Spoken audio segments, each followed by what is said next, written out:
Sveiki visi. Tai praeitam video mes pasakojom su Laima apie mūsų ūkį, o dabar aš norėčiau jūsų pažindinti su pačiu ūkio gyvenimu. Kadangi tai yra pirmasis video tiesiogiai čia iš ūkio pas mus, tai aš jūs supažindinsiu pradžiai su ožkom. Tai va, vieną gražuolę žiūri jau. Turim mes 5 ožkas ir 1 ožį ir dabar dar turim keletą mažų ožkyčių, kurios yra mėnesio laiko, kitos savaitės laiko.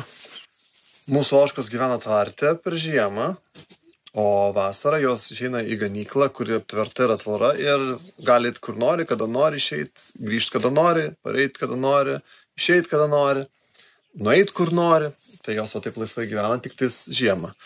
Kadangi žiemą būna tokie biškite šlynai, tai mes jas laikom tvarte, plus taip mėšlą kaupiam. Ir aišku, jos yra atskirtos, nes tarkim šita ponė, jeigu būtų kartu su visom ožkom, jinai labai muštų visus. Bet štai labai faina vaikutė. Toks baltas mažas, mažuliukas. Čia galim susipažinti mūsų pati pirmoji ožka, seniausia ožka, jos vardas Meilutė, Beragė. Tik pat jinai įdomi, jinai pagimdė šiemet veršiuką.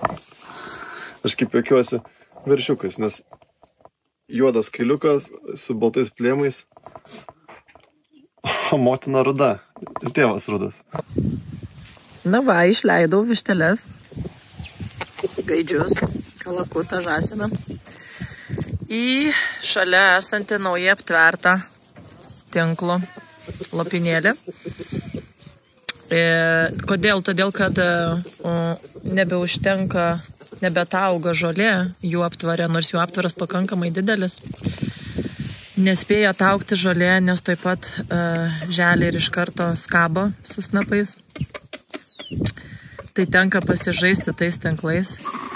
O čia yra vištelė, kuri nepripažįsta kitų vištų. Jinais grinai rankinė. Jin labai mažutė yra. Deda jau kiaušinius. Bet jinais progai pasitaikius visada iššokdavo pro aptvarą ir ateidavo pas mus į terasą su snapu pabelsti, dėmesio prašydavo vaikų. Nu, aišku, mes paglostom, pašnekinam, duodam palest kažką ir jinais vėl išeina savo keliais. Bet šiandien teko jai pirmosius ilgosius sparnus nukirpti, nes per daug jau viską knisa, nes buvau pasimulčiavusi rožes ir hortenzijas, žodžių gėlynus pagrindė. Ir jinais jau taip smagiai pasidarbavusi. Tikutė mūsų, ane? Tai va, tai nežinau kaip dabar, ar iššoks, ar neiššoks. Visų sparnų nenukirpau. Tų plunksnų, tik didžiasias. Stovi viename iš mūsų laukų ir čia auga rugiai. Ir mano darbas sekantis yra šitą žemę išdirbti, nes per visą žiemą čia auga rugiai, matot, yra pridygę jų iš praeitų metų. Rugiai labai gajus augalas yra. Pavyzdžiui, kur spelta augo, nėra taip žalia kaip čia, o rugiai jo toksai galingas, jau matosi, kad jie stiebėsi. Tikriausiai, jeigu aš jų neišdirbčiau, tai jie ir užaugintų naują derlių. Bet man reikia, kad čia būtų avižas, man sėjomaina. Turi būti per visą žiemą jie stovėjo čia, augo, dirva buvo užklota, sakant, žalia per visą žiemą. Ir dabar augs avižas, kai išdirbsiu. Jeigu pavyks, turiu 5 savaitės, su diskiniu skutiku šitą dirbą išdirbsiu.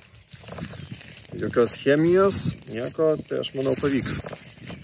Tai dar matos ir tokie stagarai auga. Tai čia aš praeitais metais, kadangi augo šitam lauke man rugiai, kai derlių nuėmiau, aš pasėjau garstyčias, tai va tai stagarai yra nuo garstyčių. Visa, kas iš jų liko. Ir aišku, jos nušalė per žiemą, liko tik patys rugiai. Tai va, mano tarpiniai pasėliai išgyvena tik pusę jų. Laikas ruošti dirvą kitai kultūrai. O kalakutas, jam trūksta merginos. Tai jisai bando tą didįjį baltą gaidę visaip viliot, bet vis jam nesiseka. Tai nežinau, reikia ieškoti kalakutės 1-2 į draugiją. Bet šiaip jisai čia labai gražiai sutarė su visais.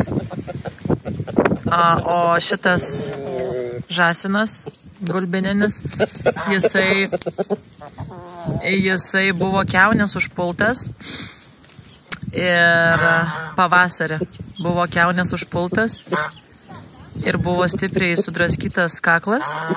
Taip, apie tave kalbu. Ir teko gydyti biškutį, bet išgyveno. Taip. Ir jis dabar draugutis irgi pasidarė. Na va, kuras užpiltas, traktoriukas paruoštas, galim ruoštis į kelionę. Įdomu, kaip jis pažiemos ar užsives. Manau. Rudenį remontavom biškį šitą traktorių.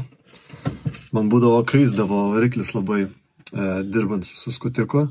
Pakeičiau radiatorių, rudenį dingo, bet žiūrėsim, kaip dabar bus. Bet tikriausiai bus viskas gerai.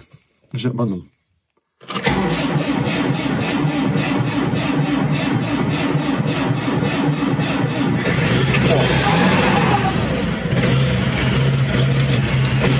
Užsivedė. Važiuojam. Mūsų vištos labai daug gauna varškės. Pagrinde rudens metu ir žiemos metu buvo avižos su lukštais, kam labai keista. Bet mes avižom lesinam. Dabar speltą buvom pasilikę. Tai kai jau prasidėjo kiaušinių dėjimas, pradėjom speltą grūdus duoti, šalia varškė eina.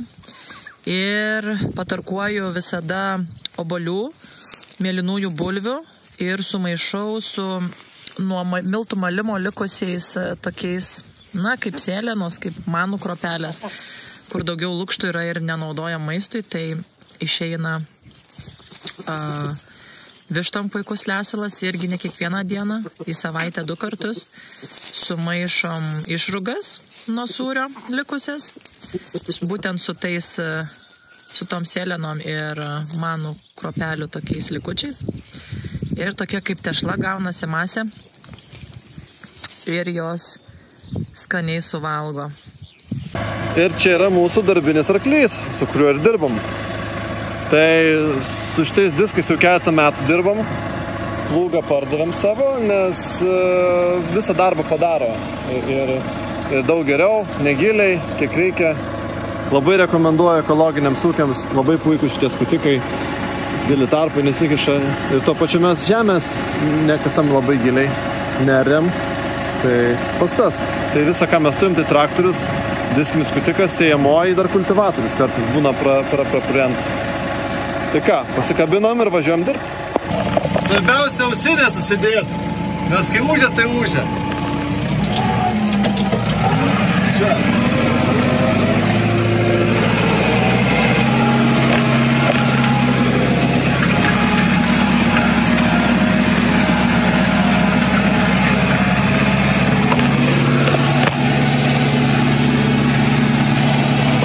Labai smagu turėti savo kiaušinius.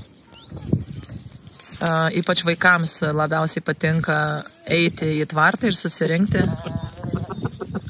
kiaušinius, nes jie visi skirtingi, skirtingų spalvų.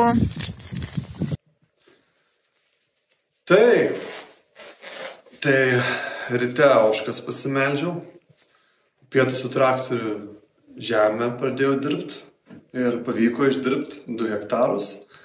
Biški volas kišasi, gal drėgnesnė žemė buvo vietomis, bet tik tais vietomis, o paskiau ten biški atkrapščiau ir viskas buvo gerai.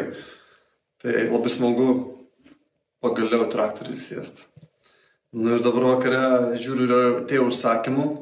Tai jau, kaip žinot, inkorno ir speltos nebeturim, bet turim dar ruginių miltų. Tai dabar atėjau malt rugius ir norim parodyti, kaip atrodo mūsų malūnas. Taip, o jis atrodo taip. Tai yra austriškas malūnas, nedidukas, akmens girnų malūnas. Čia aš suberiu grūdus, čia pradedu birėti, šitas juda, čia sukasi ir čia yra viduj girnos, jos susispaudusios, malasi ir jeigu noriu pilno grūdo miltus, pavyzdžiui, ruginius, tai čia ir byra. Tačiau jeigu noriu, pavyzdžiui, sijotų miltų, kaip, pavyzdžiui, jūs dabar gavot einkornis šviesus buvo miltai arba spelta šviesus, tai uždarau sklendes, atidarau sklendę čia ir eina į čia. O čia yra 3 sietai ir jie sukasi, tenais per tos sietus byra. Čia smulkiausias byra, čia smulkiausia, čia byra manai, o čia sėlenas. Tai vat, šiemet mano neturėjom, nes buvo nelabai išėjo išlukštenti mums pilnai grūdų. Mūsų lukštantuvas biški pavargęs buvo. Jisai lukšteno. Mūsų lukštantuvas biški pavargęs buvo, jis lukšteno, bet ne iki galo išlukštendavo. Dėl to mes negalėjom manų, nes manose patekdavo lukštų, tuo tarpu per sietą prasijojus išeidavo lukštai laukan.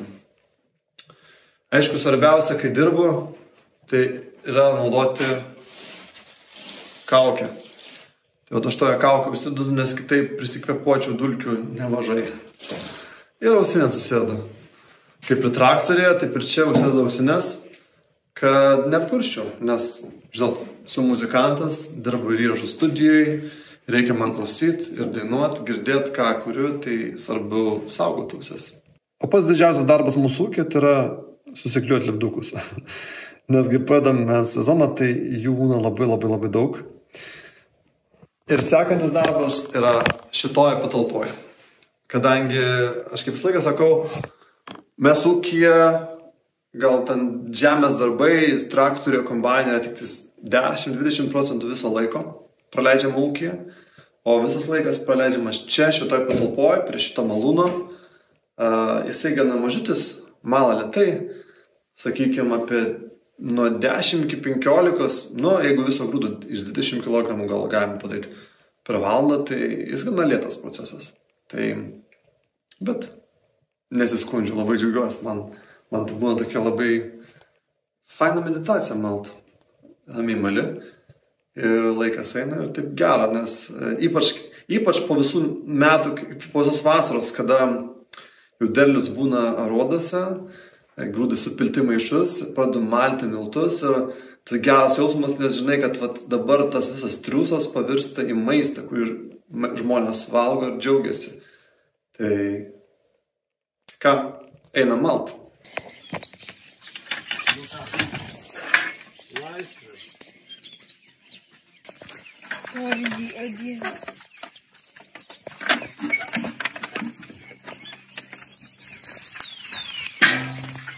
Ужас.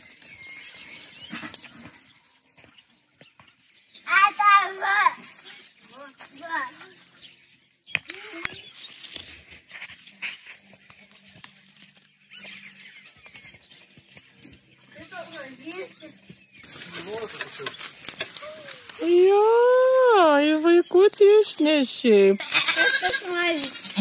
Ieško mamos. Tu ožys kaip išprotėja. Visi ožiai išprotėja. Ane. Dabar, kadangi išleidom, tai buvo atskirai suskirstytos. Tai dabar vėl nauja hierarchija, kol įsivaldys, tai čia sambrūzdis bus. Jau dabar vaikučiai mamas maišyt pradėjo. Nu, kol apsiprasi dabar prie lauko. Mama. Joringė, tu irgi turi? Tu irgi turi, ne? Ateik. Leisim čia.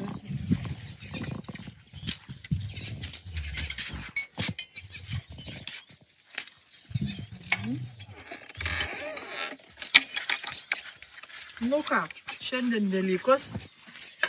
Vieni į baseinus važiuoja. Prie jūros. Arba restoranus. O mes su Joringe eisim gelbėti triušiukus. Joringe, tu griebsi su manim? Su manim griebsi? Mes abi turim po grėblę, ne? Tai va, iš po žiemos šiukšlynas pas triušiukus. O šiandien Velykos, tai labai graži proga sutvarkyti, visus kakius išgrėbti, šakas sausas išrinkti ir išmėžti, kaip sakant, mėšlą. Aišku, tas mėšlas čia toksai juokingas, nei kvapo blogo, iš triušių ir sakoma, kad triušių mėšlą galima iš karto nešti ant daržo, mulčiuoti medelius, nes jisai visai kitokios sudėties yra. Ir tas labai iš tikrųjų matėsi praeitais metais rudenį gerą kibirą triušių mėšlo. Aš tiesiog palikau prie šiltnamio ir nesunaudojau. Ir kažkaip buvo, kad man supuvęs vienas pomidoras buvo ir aš įmečiau tą pomidorą vasaros gale į tą kibirą su mėšlu triušio ir jis išdygo ir pasivijo šiltnamio pomidorus ir dar davė pomidorus kelis. Tai žodžiu, išbandyta. Tai dabar mes išgrėbsim, paruošim, papuošim, prinešim naujo šieno, pripešim žolės šviežios. O šitos šakos visos, va, čia šitos šakos yra, čia matau rožės, netgi rožės plėšiau laukan. Čia rožės šakos, visokių obelų šakos, čia viską, ką nešiau žiemą valgyti jiems, viską gražiai nugriaužia realiai kaip ožkos. Triušiai yra kaip antros ožkos, nes gražiai nužievinta viskas ir sukurensim į laužą. Matot, pilna visur prie kastų tuneliukų.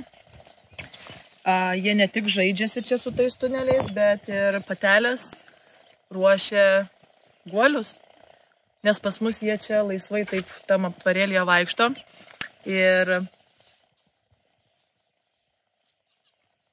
prisipeša pūkų, prikrauna, išsikasa labai giliai, prikrauna pūkų į vidų ir ten gimdo savo vaikučius. Ir kai jie paauga, pradeda akytėmis matyti, jie išlenda iš tų urvų. Na štai, darbas baigtas. Žiūrėjom namo.